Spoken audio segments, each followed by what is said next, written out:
got to play your own position.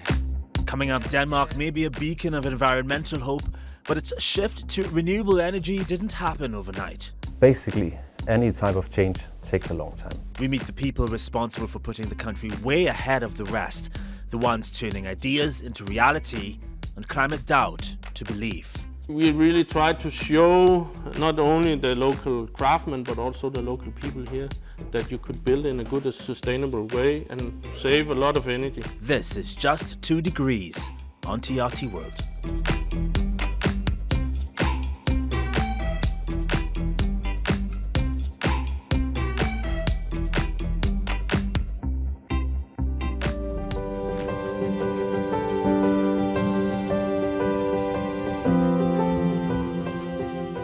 On a previous episode, we explored Denmark, its tourist sites, architecture and capital as one of the happiest places on earth. Just as important, we saw some of the country's renewables infrastructure, its wind and carbon capture facilities and more. The Amagerbrogade building, for one, boasts receiving up to 300 rubbish trucks a day carrying waste for incineration. And the capacity is around 22,000 tons of residual waste that can be stored on the inside. The waste is loaded into the silo. Automatic grabbers mix the debris, which is then loaded into a furnace. And this is where we incinerate 35 tons of residual waste every hour. Smoke from the furnace transfers heat energy to water in these pipes, with steam created at a temperature of 440 degrees Celsius. The fumes are then channeled into a turbine. It expands to create kinetic energy, which then rotates a shaft. The shaft is connected to a generator that converts the energy into electricity. Enough actually to power about 90,000 homes' annual need of electricity and heat. Amagerbrogade says it is the most efficient and environmentally friendly waste-to-energy plant in the world, and one with a recreational facility on its roof, with a cafe, ski slope and climbing wall. It's not easy going green, but Denmark's been combining sustainability, industry and local economies for a decade, and it's not keeping any of its secret. It's got a lot of experience to share. One of the ways it's doing that is through State of Green. Denmark was once entirely dependent on imported fossil fuels, but it passed its first national climate law in 2014 and now sets the pace towards a green transition. Research, development, political agreements and public-private partnerships are all part of its toolbox when it comes to forging a way forward. And one of its biggest assets in problem-solving and collaboration is State of Green. State of Green is a not-for-profit public and private partnership between Denmark's government and 3 leading Danish business groups: the Confederation of Danish Industry, Green Power Denmark, and the Danish Agriculture and Food Council. All combined, the organization represents more than 600 Danish businesses, agencies, academic institutions, experts, and researchers. State of Green is like a massive think tank that connects you with companies, utilities, organizations, and more to share knowledge, expertise, and inspire others to switch to sustainable, low-carbon, resource-efficient solutions in all aspects of society. I think first and foremost it's important that you create a narrative where it's possible. We've had a lot of doom and gloom for good reasons, and also science really underlines that there's a tall order for the entire world to go about this. But I also think it's important that we inspire. And that's what we're here for at State of Green. So we like to share the solutions and the lessons that Denmark have sort of done over the last, let's say, 5 decades or so. And we do that with the outset to inspire others and to make sure that the trials and errors and also the successes that we've had in Denmark, they are brought to play elsewhere. And any plan will take into consideration 4 main approaches. The first, energy transition, tackles the rise in carbon emissions and global demand for sustainable, affordable, stable energy. Denmark wants to lead by going fossil fuel-free by the year 2050. The second is water management, ensuring there's enough fresh water for everyone without compromising future demand. Third, creating green, livable cities which benefit the environment, individuals and businesses.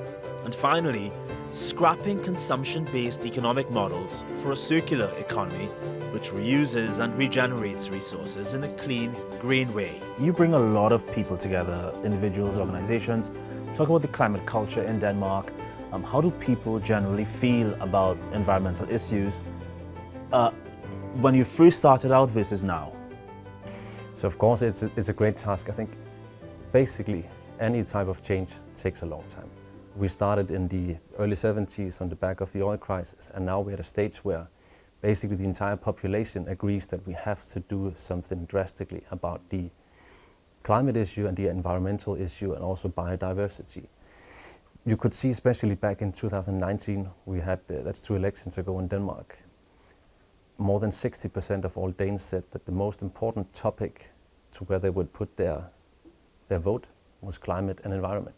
And I think that says a lot about the backing that this entire topic has in Denmark. Then of course you have different views on which kind of approaches do you take and how do you go about it. But nonetheless, everyone in Denmark, the broad majority, believes or agrees that this is something we have to really focus on.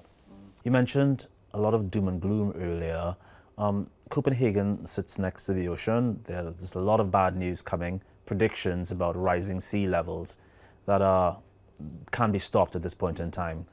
How does State of Green view this and their challenge in convincing the Danish people that, I guess, all hope is not yet lost? Or is all hope lost? Not at all. Essentially, our job is not to convince the Danes. We look internationally and try to engage with partners in Turkey, in Tanzania, in the US, and so on. But I think it's important that if you want to get someone on board this journey, you shouldn't just hit them in the back or just come with doom and gloom, but also say, actually, we have the solutions available. And if you look at Denmark, and that is to a large extent also our international reputation, we have a lot of the solutions needed to do this. Our industries, we have an incredibly low amount of water waste, for instance. We have some of the most energy-intense industries in the world, meaning that we can produce more with less. We have managed to establish a wind industry.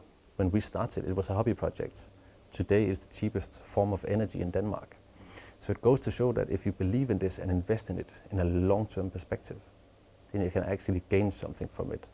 And that is on the environmental account, but also financially and as a society. You have many cities, many communities, small islands in Denmark, where basically finding a greener or low carbon approach to a local economy is one of the things that brings people together. So I think we can pride ourselves of being able to do this over a long period of time. And with that also comes the obligation of sharing these lessons internationally. And Denmark has become a great example of how to transition from fossil fuels to renewables. Talk about how you share that knowledge, as you mentioned, internationally to countries like Turkey, who are still, of course, in that transition phase. And for us, it's important that we look at what have we done correct, but also where have we made some mistakes. And then we try to, from our side, we do white papers, we engage internationally at events, we invite ministers, engineers, policymakers to Denmark, and then we see how can we then look at your challenges from a perspective where we have had some lessons back in the days. And for us, it's important that this is not a standalone task. You don't look at a government and say, you have to do X, Y, Z, because you won't be able to do it alone. You have to bring on board the private sector and vice versa. And that's also what we're an example of, that you can actually join the measures between the public side, the private side, and ensure this long-term engagement, where you have some sort of trust, but you also make sure that if a company invests in a new technology or in a new measure, the government will back it for the long run. So that gives some kind of long-term commitment, but also de-risking the investments in these new technologies. And that's what we try to basically show internationally, that this is possible. Denmark is a different ballgame than many other bigger countries where you have different mindsets and you come from different places. But you can look at it and say, okay, what have we done here? And then see how can you fit it into a local setting. Not to say that it's a silver bullet, but you might get some inspiration from it. A lot of international countries, governments will tell you, it is so hard to transition. Where do we start? How do we keep our economies running while we transition? What advice do you give these countries? Basically, every time we have someone coming to Denmark, the first point that I prove is that we show that green business is good business. We have managed to decouple our economy since 1990 to where we are today, meaning that we have grown our GDP by 2/3. At the same time, we have reduced our water consumption and our energy consumption significantly.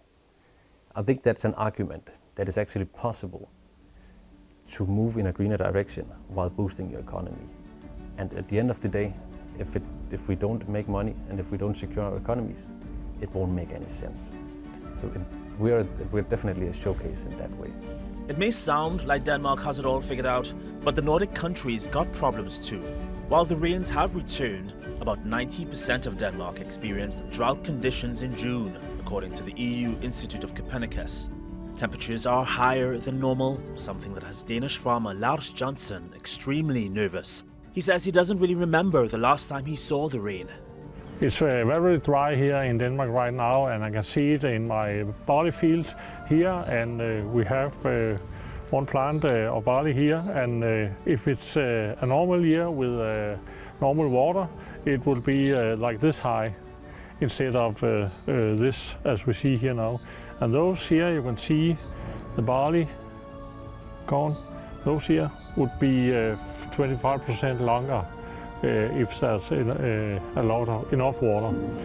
Denmark went without a single drop of rain for over a month from May 23rd. It's been a huge problem for Lars, who's been growing pigs and crops since 1989. He says 2022 was a good year for his farm, but admits 2023 has been a challenge. The temperature is getting a little bit up, so it's warmer like this. And if we look into that, I have to look what I will be putting on my fields in the future. And maybe some of the things you have on your fields in France, for example, maybe I can grow them here. Sunflowers or soya, maybe soybeans. Maybe I can have this in Denmark. It is uncommon to see long periods without rain in Denmark, and these periods have been more frequent as one effect of the climate crisis. This May was the driest in 15 years. The Danish utility company urged people in June to reduce their water usage.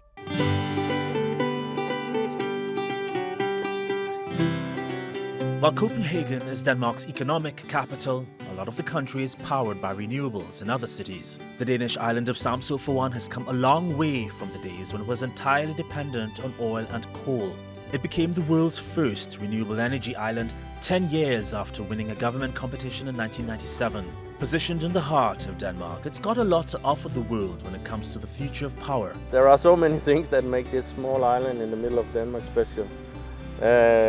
We are not that big. We are the third smallest municipality in Denmark. We only have 3,770 people living over here during the winter time, and sometimes we times that by 10 when we have a lot of tourism. We have a lot of farming. We are producing a lot of vegetable, fruits, different kind of growth. Samsø is really known for its potatoes, huh? It's really known for its potatoes, at least in Denmark. So some call it actually the kitchen garden of Denmark, because we produce a lot of very good stuff over here. What's special about the potato? The potatoes, they because the soil is old seabed and it's a kind of a sandy, they have a special, even though they are small, they taste really good. Oh wow. Yeah. I need to try one before I leave then. Yeah, you have to. We will have to find some. Samsø, I understand, is also known as the energy island. Why is that? Well, we started way back in 1997, and it was actually after the Danish environmental minister at that time, Mr. Svend Auken, returned from the COP3 meeting in Kyoto. And when he returned, he said, I want to show that an island somewhere in Denmark can make a transition in 10 years to go from importing fossil fuels to be self-supplied with renewable energy in these 10 years. So, and it had to be an island, because then you could measure what was going in and what was going out. That was the logic in that. So there were 5 different places in Denmark that participated in this competition, and all got, I think it was 150,000 Danish kroner to make this 10 years report, to have an overview on the consumption. And it was only looking at electricity, heating and transportation. And yeah, to make a long story short, actually, against all odds, we actually succeeded by doing this, and also we did it in market terms, with a really high level of citizen involvement and participation in the project, and with known technology at that moment, without subsidies, and also only using the national framework. And this were actually quite important, because then we could inspire others that it could maybe be done elsewhere also, because everything went on market terms with known technology. Samsø is part of an initiative called Clean Energy for European Union Islands, which provides a long-term framework to generate sustainable, low-cost energy. And the Samsø Energy Academy, an EU-sponsored non-profit organization, is at the center of its cause. Samsø is a relatively small island. Today it's very windy. Yes. How does the island use nature's resources in that transition? Well, in the start, when we discussed how can we provide this amount of energy, because we have like about 20 kilometers in each direction before you hit something else than Samsø that isn't water. You can see the wind can really pick up. So our main idea was to look into wind turbines. So in the overall project, we decided that we would build 11 onshore wind turbines, 1 megawatt, and we built 10 offshore 2.3 megawatt. And this actually provide all the electricity that we are using over here. Not only provides, but we actually export about 2/3 of the total amount of electricity during a year. So how many people are you actually providing electricity for here? We are only 3,700 living here, but for example, one of the offshore wind turbine makes electricity for approximately 2,000 normal Danish households per year, and one of the offshore is maybe 650 normal households each per year. This government interest in transitioning Samsø from fossil fuels to renewable energy, I'm guessing it got the participation of the locals here.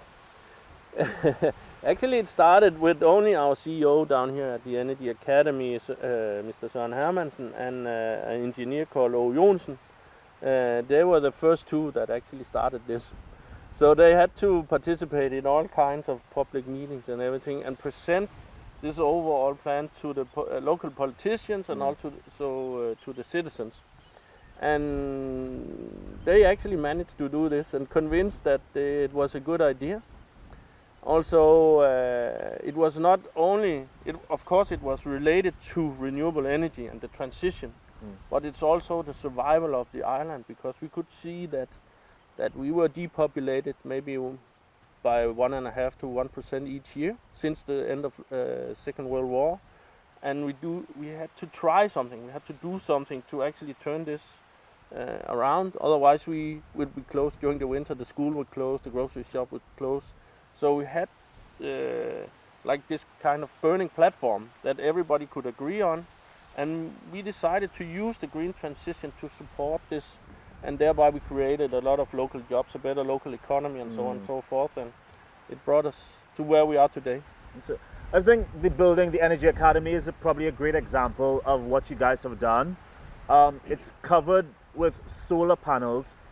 Is this building using 100% renewable energy? Yeah, it is. We have 100 square meters of photovoltaic, and we also have solar thermal that makes hot water for the domestic use. We are collecting rainwater for flushing the toilets, for example. We built the energy with using organic or reusable materials. So, for example, in the walls and in the ceilings, we have shredded up newspapers as paper insulation. And we are using in the top of the house we have wooden fibers. The Energy Academy is a low energy house, and we also try to use materials that could be either reused or organic materials. So for example, we have in the middle of each house we have what we call the concrete cores, and these during the winter when the sun is really low, we have special glazing, low energy windows, and on the inside of the windows we have this film that reflects the heat and the sunlight, so it stays inside the building. And this heat are accumulating during the day in these concrete slabs. And during the night we can turn off the heating system and the heat will release during the night. In the summertime we use them the other way around. Oh. So we open the windows or ventilate 2 hours during the night, for example, letting in the cool night air. That also accumulates in this, so we don't use energy for cooling systems. Fascinating. We also try to, in the walls and in the ceiling, we have paper insulation. The material you see here is actually just wooden fibers that are sprayed with paint, and it's for audio purposes. So when we have big meetings in here, the sound isn't that. It's killing the sound. So it's a good place to be. We try to use. We are connected to the district heating. We are also producing our own electricity and hot water, and yeah, we really try to show not only the local craftsmen but also the local people here that you could build in a good, sustainable way and save a lot of energy by just using the good materials. Right. Talk about this cavity in the roof of the building here. Yeah, in the old Viking houses, before they didn't have chimneys, so they had this elongated hole in the length of the house. And here we are actually, in the Danish word for it is a lyrehul, and here we're using it for our ventilation system. We don't have mechanical ventilation, and thereby we also save a lot of energy. So 1 to 3 times an hour, the windows down here are opening. Of course, if there's a need for heat, then you turn this down maybe 2 or 3 minutes before. And then the windows in the top will open on the side of the house where the wind is blowing the least. Yeah. And then it would create kind of a chimney effect inside here. We actually also have light measurements. So, and movement measurements. So if there's too much light and you still have turned on the light will automatically shut down.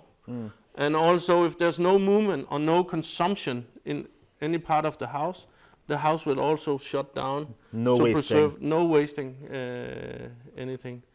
Yeah.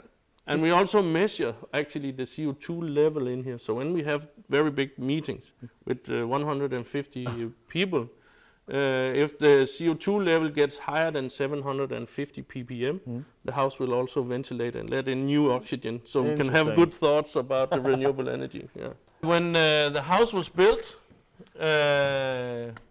we decided to make these concrete slabs. Today you will probably use old bricks, because you also use some amount of energy to make concrete. So get some more knowledge today, but these just accumulate the heat during the winter time and the coolness during the summer.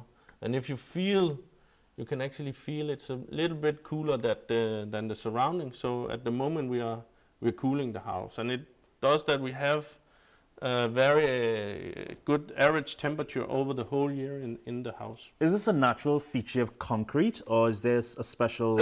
No, this is just ordinary concrete, and you can actually see the thickness of the concrete. So it's just like a stone mass that can accumulate cold and heat. And actually I've been told by the people from the local museums that they found evidence that the Vikings already had this kind of a feature, not with concrete, but they used very big boulders that they pushed next to the fire. So they had this mobile radiator actually.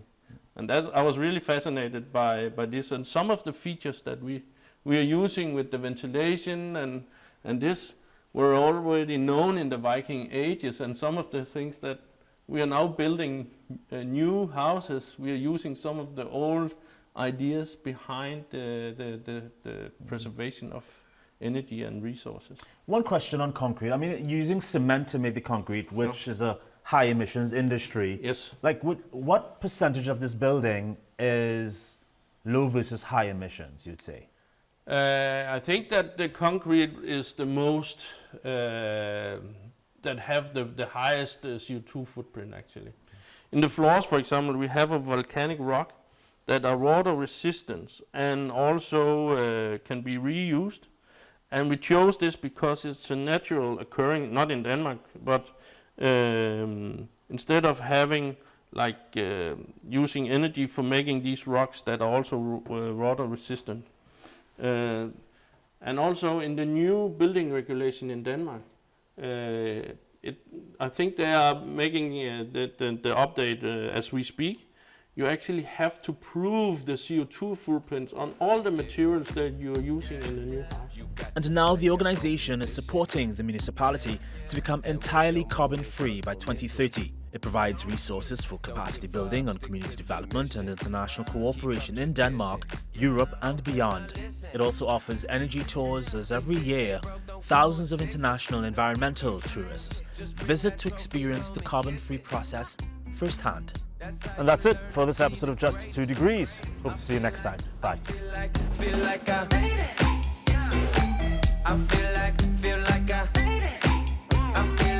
I feel so special.